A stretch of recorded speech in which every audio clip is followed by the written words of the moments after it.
Doctor Agarwal's கண் மருத்துவமனை இலவச கண் பரிசோதனையை வழங்குகிறது. Book appointment now. சென்னை ராயப்பேட்டையில் இருக்கக்கூடிய அதிமுக தலைமை அலுவலகத்தில் அக்கட்சியினுடைய பொதுச் செயலாளர் எடப்பாடி பழனிசாமி தலைமையில் மாவட்ட செயலாளர்கள் கூட்டம் தற்பொழுது நடைபெற்று வருகிறது. இதுகுறித்த களத்தகவல்களோடு இணைகிறார் எம்முடைய செய்தியாளர் ராஜேஷ். கூடுதல் விவரங்களை கேட்டு பெறலாம். ராஜேஷ் வணக்கம். தற்பொழுது கூட்டமானது துவங்கிவிட்டதா? முக்கியமாக ஒரு 100 தொகுதிகளுக்கு மேலாக போய் அவர் பிரச்சாரத்தை மேற்கொண்டிருக்கிறார். இன்னைக்கு இந்த கூட்டத்தில் முக்கியமாக என்னென்ன விஷயங்கள் விவாதிக்கப்பட இருக்கிறது?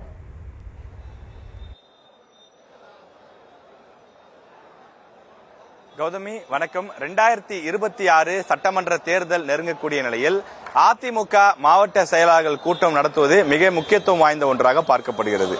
இது அந்த கட்சியை சார்ந்தவர்களுக்கு, அதாவது அதிமுகவை சார்ந்தவர்களுக்கு மட்டுமில்லாமல் தமிழ்நாட்டில் இருக்கக்கூடிய பிரதான கட்சிகள் அனைவருமே உற்று கவனிக்கக்கூடிய ஒரு முக்கிய கூட்டமாக மாறி இருக்கின்றது. ஏனென்றால் இந்த மாவட்ட செயலாளர் கூட்டத்தில் இபிஎஸ் அந்த மாவட்ட செயலாளர்களுக்கு என்னென்ன உத்தரவு பிறப்பிக்க போகின்றார், அவர்களுடைய தேர்தல் வியூகம் என்னவாக இருக்க போகிறது என அனைத்து கட்சிகளுமே, திமுக உட்பட அனைத்து கட்சிகளுமே இதை கவனித்துக் கொண்டிருக்கிறார்கள்.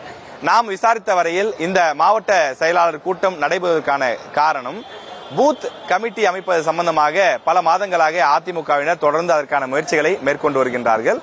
ஏற்கனவே அதற்கான பணிகள் ஒரு 80% மேல் நிறைவடைந்திருக்கக்கூடிய நிலையில் விரைவில் அதனை 100% நிறைவு செய்ய வேண்டும் என்ற அடிப்படையில் தற்போது எந்த கட்டத்தில் இருக்கிறது? ஏற்கனவே பல மாவட்ட செயலாளர்கள் அந்த பணியை முடித்து விட்டாலும் கூட இன்னும் சில மாவட்ட செயலாளர்கள் அதனை முழுமையாக முடிக்காமல் இருக்கிறார்கள்.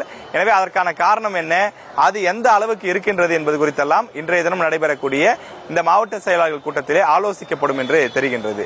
இது தவிர இபிஎஸ் அவர்கள் கோவையில் ஆரம்பித்து பல்வேறு இடங்களுக்கு தேர்தல் சுற்றுப்பயணம் மேற்கொண்டு வருகிறார். இதுவரை 117 தொகுதிகளில் அவர் தேர்தல் சுற்றுப்பயணத்தை முடித்திருக்கின்றார். 1ஆம் தேதி முதல் மதுரையிலிருந்து தன்னுடைய 4ஆம் கட்ட அந்த பிரச்சாரத்தை அவர் தொடங்க இருக்கின்றார்.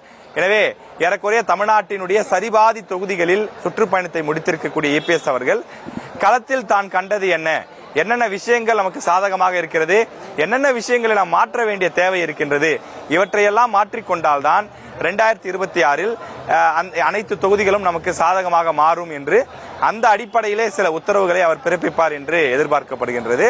அதே போல 2026 தேர்தல் இருக்கக்கூடிய காரணத்தினாலே பூத் கமிட்டி அமைப்பது, தேர்தல் வியூகம் அமைப்பது, குறிப்பாக திமுக மற்றும் தமிழக வெற்றிக் கழகம் விஜய் ஆகியோருடைய அந்த அரசியல் நெருக்கடி, போட்டி ஆகியவற்றையெல்லாம் சமாளிப்பது சம்பந்தமாகவும் இந்த கூட்டத்திலே மாவட்ட செயலாளர்களுக்கு விரிவான ஆலோசனையை இபிஎஸ் வழங்குவார் என்று எதிர்பார்க்கப்படுகின்றது.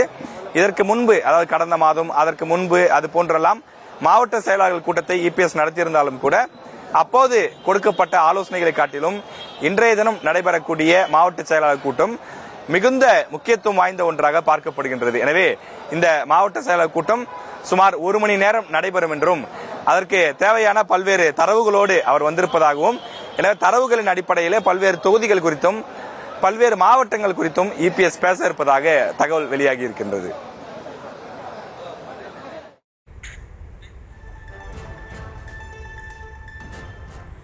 களத்திலிருந்து முழுமையான விவரங்களை வழங்கியமைக்க நன்றி ராஜேஷ். டாக்டர் அகர்வால்ஸ் கண் மருத்துவமனை இலவச கண் பரிசோதனையை வழங்குகிறது. Book appointment now.